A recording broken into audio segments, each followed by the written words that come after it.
नमस्कार प्रणाम दोस्तों, हम अनुराधा कुमारी रवा सबके बीच में हम एक सीता माता के भजन सुनावे जाता। नहीं अगर अच्छा लगी तो दिल से लाइक करें जा, शेयर करें जा और कमेंट करके बताएं जा कि गाना कैसा लगला।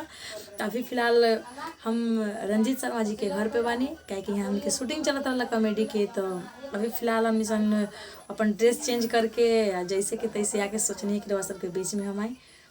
तो रवा सबके हम भजन सुनावत नहीं, एक बार सुनी जा और बस कमेंट करके बताई जा कि गाना कैसन लगला।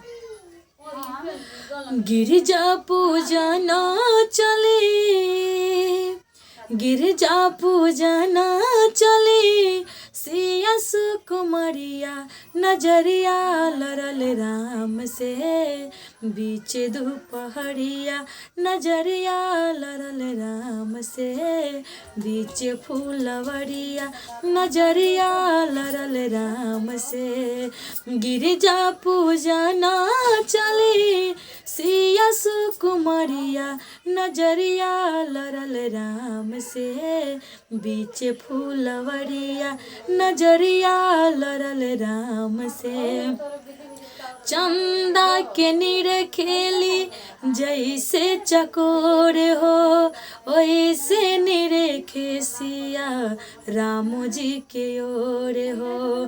चंदा के नीर खेली जैसे चकोर हो, वैसे निरेखे सिया राम जी के ओर हो। मुख से न बोले सिया, मुख से न बोले सिया, मधुर बचनिया नजरिया लड़ल राम से, बीच फूलवरिया नजरिया लड़ल राम से। दीपक जलवली सिया मन के भवनवा, मिलल आशीर्वाद पूरा भइल सपनवा। दीपक जलवली सिया मन के भवनवा, मिलल आशीर्वाद पूरा भइल सपनवा। बहर तोहर मिली है सिया, बहर तोहर मिली है सिया, राम धनु धरिया नजरिया लड़ल राम से, बीच फूलवरिया नजरिया लड़ल राम से, बीच फूलवरिया नजरिया लड़ल राम से।